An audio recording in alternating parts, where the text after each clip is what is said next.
Greetings, YouTube. The other day I was having a conversation with one of my subscribers, and he asked me about what to do when a group of role-playing characters seem to be a little unfocused. They don't seem to be able to come together as a coordinated unit, as a cohesive unit, and get to the point of the adventure. They're a bit scattered as opposed to being a tight-knit group. So I asked, the first question I asked was, when the characters were created, did they have backstories? He said yes. I said, good. It's a major step in the right direction. So each character has a backstory. Excellent. Then I asked, does the group have a backstory? And he said no. And that's a problem. And I gave an example. Imagine that there are 4 guys at a bar and something goes down. An accident, a robbery, a fight, could be anything. How likely is it that 4 complete strangers that have no connection to each other, have never had any interaction with each other, are going to spontaneously stand up, become a group, and go forth and react to whatever is going on in that bar? It's pretty darn slim. However, if they were 4 cops from the same station, or 4 firemen from the same firehouse, or 4 members of the same special forces team, well, now you've got a pretty good chance that if something goes down, these 4 individuals who know each other, who have trained together, who know what each other can do, might just stand up and do something. Which is why, of course, they go, well, we meet at a tavern, and, why would you meet at a tavern? Why would you have anything to do with someone you just bumped into at a tavern? And that's one of the reasons that trope kind of falls down. You need to make sure that the group has as much of a backstory as the characters themselves. And I mentioned Special Forces Unit because in my mind, an adventuring party is very much a Special Forces Unit. It's a small group, highly trained, far above the average, and with much greater firepower than would initially be expected. Yes, it's only safe for 4 or 5 people, but they have the firepower of an entire military battalion of conventional troops. And that's kind of what Special Forces do.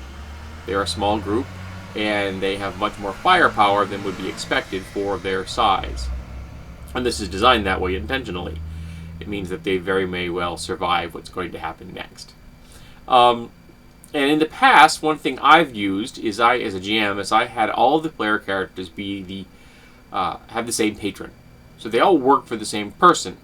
So even though they may not have a lot of connections, they're being forced to function together. So there's a reason they know each other, there's a reason they're training together, and training is important. And role-playing training could in and of itself be interesting. One idea I have never used, but I've played with it in my head, would be have the player characters all start out as non-player character classes. So each one starts out as a first level expert or commoner or a non-royal aristocrat or a warrior or something, and they all live in the same castle, which at the moment happens to be under siege. So you instantaneously have drama involved in their lives. And you have them adventure within the castle in a very, Harry Potter-esque kind of a thing. Start researching things or trying to find a way out of this problem kind of situations until they have enough experience points to bump themselves up into a full-fledged second level character, which would be the first level in whatever true player character class they want to pursue. And this first level non-player character would not count against their full-fledged character class. And they would get a boost because they'd still have some skill points and hit points and things like that from the previous class. And one of the ways out of the situation, as in they're in a siege, so getting out of the castle is not easy, is that one of them is the assistant to the court mage. And the court mage has been working on a gate. And one of the things he can do is he sends the group a couple of test things. Like, for example, he can send them to the center of the gate within the castle itself. And he says, I'm going to send you to the West Tower, and they end up in the catacombs. So he kind of missed.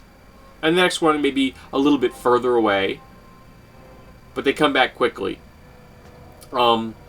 Because he gave them a particular item, but it only works on a small number of people. Like, everyone like linking hands kind of situation.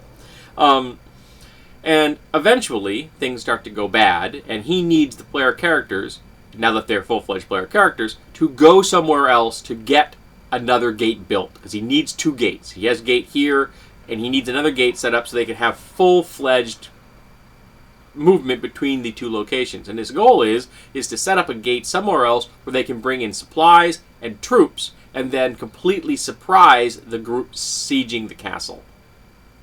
Because suddenly, instead of them being, X number of troops inside the castle, there are dozens of times more troops inside the castle, and they break out and take the sieging army.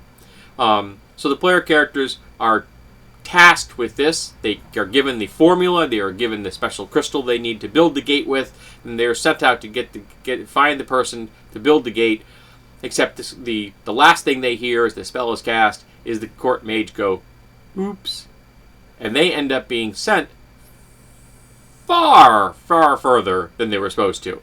So now not only do they have to get their way to the person that can make the new gate, but now they have this great journey to get to them. And once they get there, help the person build the gate, and then when the gate's finally built, go save their castle and their families. And I would probably think that would probably take 1 to 3, probably up to 3rd level, maybe 4th level before they get the gate built and they get back. So, you've got a little less than a year, maybe a year to get there. And yeah, that sounds like a long time, but some sieges in real life lasted as long as 3. So it did happen. Particularly if it was a well-built castle. So that would be one idea. All the players are built into the same group, and they have a backstory that connects them together, even though each individual person can have a much deeper backstory for their individual character. Now, I'm looking for ideas. So, I'm asking the people that watch this video, if you were going to have a group background that you have used in the past, or what you would like to use in the future, what would it be? What is your favorite group background? Or have you never used one? Do you think that group backgrounds are functional or useful? I'd like to know, and hopefully it will become of benefit to the RPG community at large.